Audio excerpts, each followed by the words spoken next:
Welcome to the latest edition of M2 Review as we talk about all things Major Arena Soccer League 2. And this week, the spotlight falls on the Muskegon Risers, and for good reason, because the Risers will be back on the pitch this Saturday night, March 20th, in Muskegon as they kick off what is, as it turns out to be, a very important series of games in Muskegon over the next few months, March and April specifically, as the Great Lakes Invitational comes to Mercy Health Arena.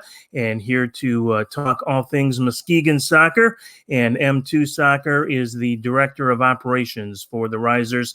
That is one Mr. Matt Schmitt. And Matt, thank you for joining us. Got to be exciting. It's kind of like opening day in baseball, just around the corner for you guys. I know it's been a while since you've been out there. Just tell us about the excitement that's building in Muskegon to finally get back on the field. Yeah, Brian, it's good to be on with you, and I'm actually streaming from our home arena, a little office workspace in the corner of the arena, and the vibe, every day you come in early, walk past the maintenance team and the Zamboni, and they're getting the compressors fixed in the ice, and there's a good vibe around here. Things are warming up, and we're ready to get some turf over that ice and play a little arena soccer. Well, I know it's been a long time in coming, but Muskegon is not Johnny come lately to the indoor soccer scene. Your history actually dates all the way back to I think 2015, if I'm not mistaken. And you can kind of describe it better than I can because as it looks like in the pictures and videos I've seen, you literally dragged some outdoor goals inside a hockey arena. That's how the Risers first started, but it looks like you had a great crowd that night, and it's been great ever since. So tell us about that beginning back in 2015.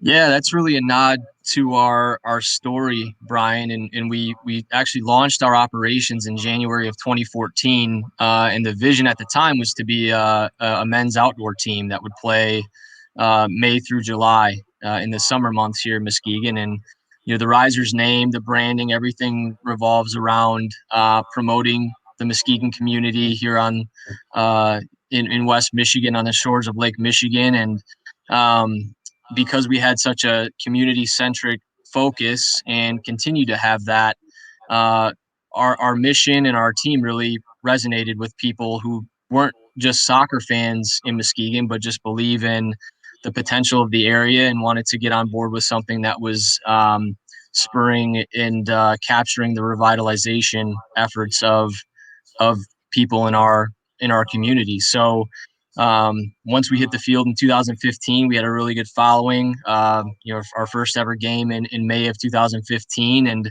that garnered a lot of attention from the city of Muskegon leadership and the junior hockey team down here in the Mercy Health Arena, as it's now called. We started speaking with them and got word that they were looking at bringing turf into the arena to help diversify the offerings and entertainment options during the winter months downtown. So we really started having the conversations about arena soccer in June of 2015. That came reality for our first game in December of 2015. We played at the time, I think it was the PASL or maybe MASL, Detroit Waza Flow. Dominic and Mario Cicluna graciously brought about a third of their first teamers over to us, and the game was competitive, very well attended. And that was really the first step for Muskegon in December of 2015 of proving the concept of indoor soccer here in our community. And we had to earn it. I mean, people step in our arena now, they see all the renovations, they see the nice new turf, they see the boards that are built into or the goals that are built into the boards to meet international arena soccer standards. That wasn't the case. We had to load outdoor goals onto a trailer and drive it, 5-6 miles down the road and manually carry them into the arena here, for the first game. And the turf was like third or fourth hand turf, and it was sliding all over the place, but it really didn't matter to people. It was more about gathering as a community, promoting the values of the city of Muskegon, and helping put it on a map on the map in a unique way, through the medium of soccer, and in this case, just a modified version of soccer in the arena. So it was a hit. We kept paying our dues, earning it every step of the way, and then the following year, 2016-17, we entered our first league competition with the PASL. Upgraded our goals a little bit, where we put plywood on the side of those goals to keep the ball from going in behind. But still, there was an investment to be made. So after that season, we continued to have a really good following, and our purpose was, continuing to resonate with people in the community, to the point where the city and the team were able to come to an agreement where a significant investment was made in actually constructing the arena to accommodate soccer goals that could be inset in the boards, and it required jackhammering and moving cement around and rubble and all those kinds of things. But we tell that to everybody who we talk to, from a partner standpoint, staff, players.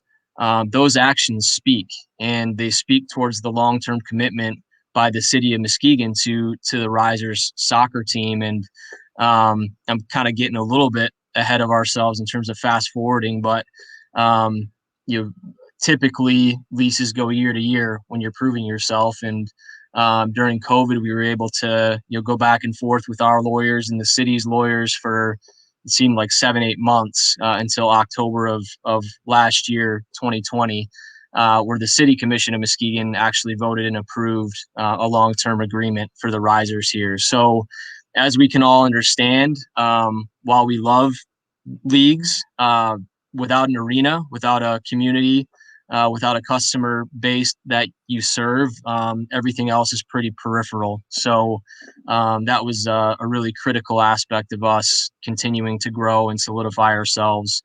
Because as much as we've grown and continue to develop, there's still an exponential amount of upside to this here in Muskegon. So.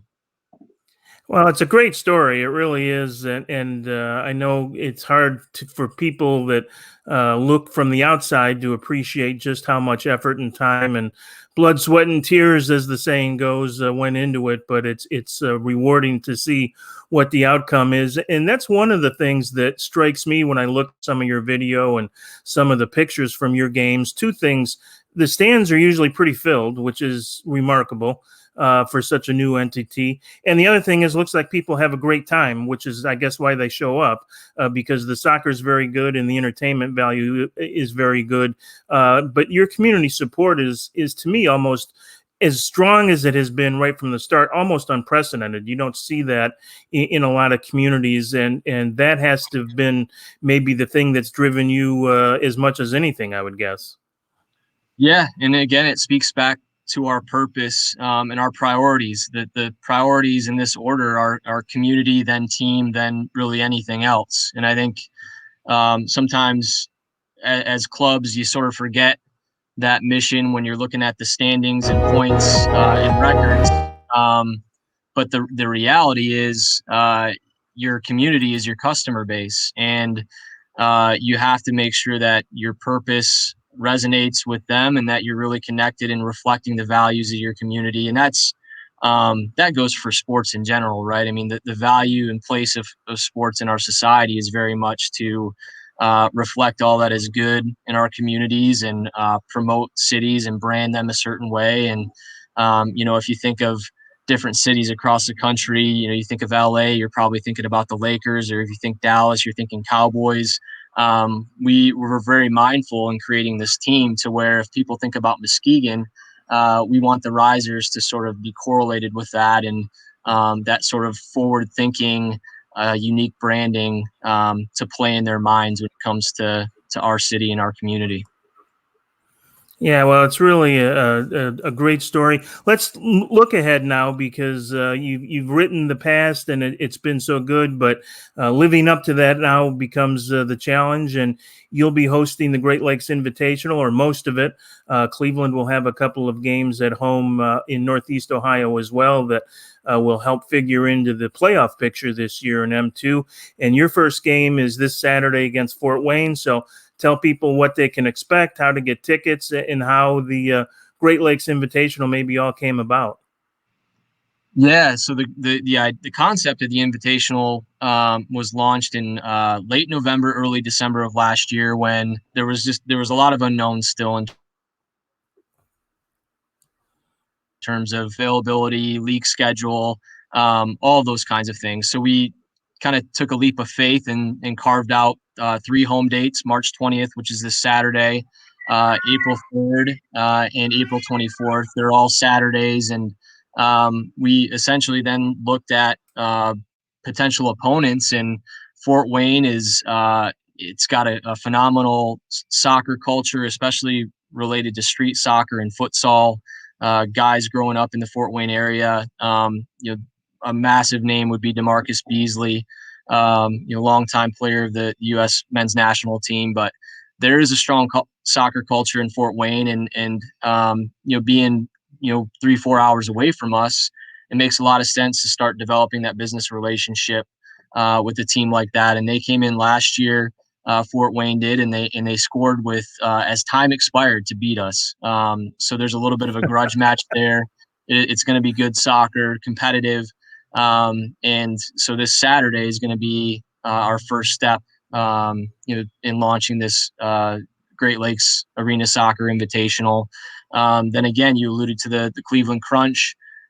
We play them April 3rd, which is a Saturday. They're coming in here, and it's really neat to see a brand that's being created out of thin air coming against a brand that's almost been resurrected, so to speak, in the Crunch, a name that so many arena soccer fans are familiar with. And we're very fortunate and grateful to be able to help promote and rebuild that Cleveland Crunch name. And hopefully that's going to be a rivalry that starts to come to fruition in years to come. And then we close with the Colorado Inferno on April 24th. And that's a matchup between the two longest standing M2 members. So us and the Inferno, along with a handful of others, were actually a part of the first ever M2 season in 2017-18.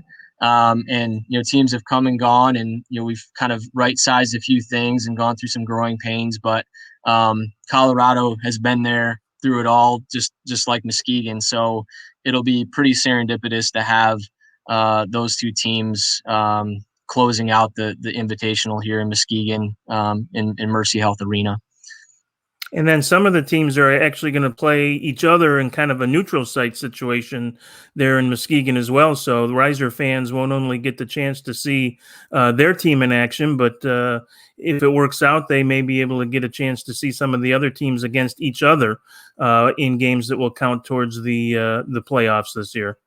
Yeah, Brian, we're taking a leadership role a little bit in terms of facilitating those games. Again, we've all seen it across the sports industry where teams had to forego seasons due to facility availability, different restrictions, things of that nature. So we're really fortunate again to have a primary tenant here in Mercy Health Arena, like the Muskegon Lumberjacks USHL team, whose ownership pushed ahead with the season, assuming a loss, but doing it for the good of their sport. And that really had a domino effect on all the other teams, staying active, and the arena staying active, and being able to not only have Risers games, but then bring teams from Milwaukee, Chicago, Cleveland, Grand Rapids, Detroit, Fort Wayne, all to downtown Muskegon. So again, to come full circle, utilizing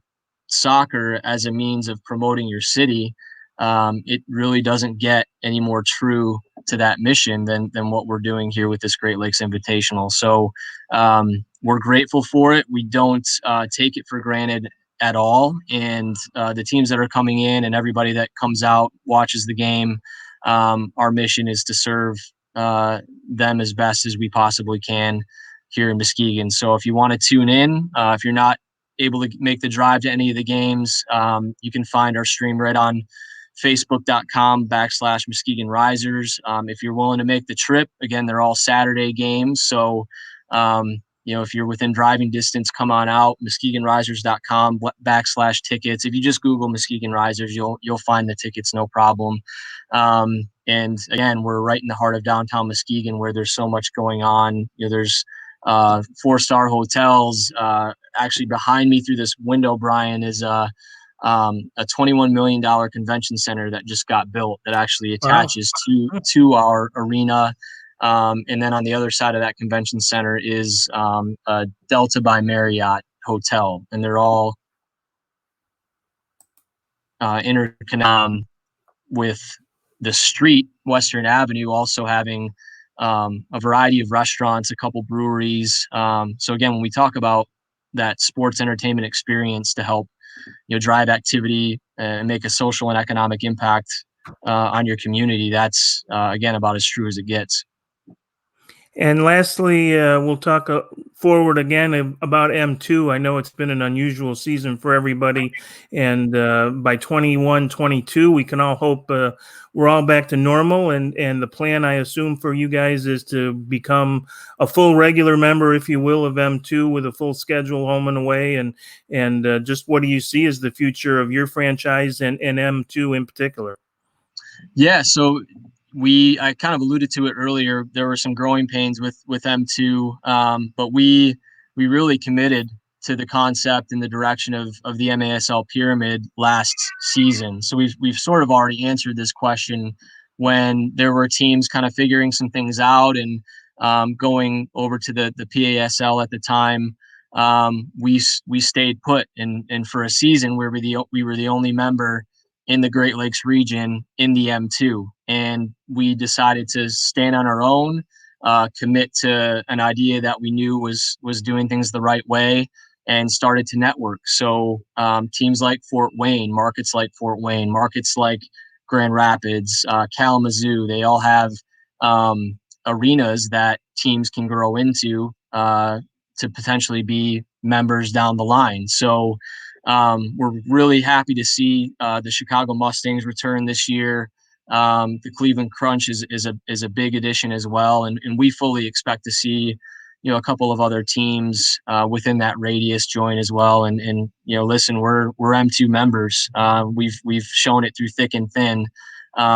So obviously the expectation is that with facility availability and all the things that come with a normal year back in the mix, it's going to be a strong 2021-22 season with teams that have strong owners, strong operators, people who are like-minded and believe in doing things the right way. Watching the Cleveland Crunch guys, the previous episode, gives you a sense of the kind of business people that are coming through the arena soccer ranks. And it's a really unique balance between a guy like Soccer Sam and the guys in Cleveland, right? We've kind of got the full spectrum covered, which I think makes us a stronger group because of it. So credit to Andrew and Chris for helping the MASL and the PASL swallow egos a little bit, because I think we're all stronger together, and this sport is going to be much stronger because of it, and everybody wins as a result. Hey, I want you to know, I go back so far in the sport. I used to cover the Kalamazoo Kangaroos when they played the Columbus Capitals when I worked for the morning newspaper in Columbus, Ohio, back in the mid-1980s. So was that K-Wings? Was that K-Wings? So if Kalamazoo comes back, they have to be the Kangaroos. That's my only stipulation. Yeah, it just makes sense. We'd love to see, what is it, the Kangaroos, the Rockers. Like let's bring back those brands in Michigan. And I come from a time growing up here in Muskegon where sort of the minor league pro hockey was still pretty active, and you call it old time hockey, where Muskegon would play Flint, Muskegon would play Saginaw, Muskegon would play Kalamazoo, Muskegon would play Fort Wayne. And those rivalries can exist and they can be extremely healthy within a state. And the infrastructure is there. Again, it's just about finding the right people and the right operators. And this Great Lakes Invitational, we can't really speak too much on the business side of it, but it is going to serve as a platform to expose different investors and different potential teams within our region to jump on board. I hammered Chris and Andrew all the time that this is the flagship, where if you're trying to sell a membership to somebody, bring them to a Risers game, and they're going to see the potential of indoor soccer in their community. Well, you've already proven it. Your story is as good as any in the sport, and I'm sure it will continue to get better.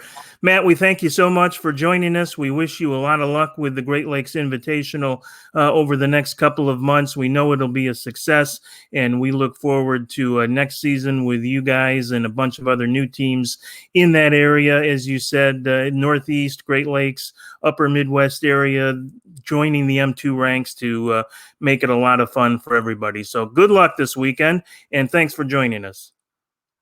Thank you, Brian. Go Risers. All right, that is Matt Schmitt. He is the Director of Operations for the Muskegon Risers.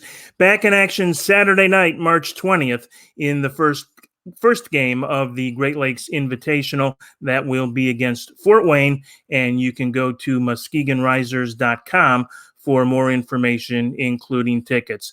Thanks for joining us on this edition of M2 Review. We will be back with a new edition soon, and we will talk more about M2 soccer with the movers and shakers around the league. Until then, be safe and be well, everybody.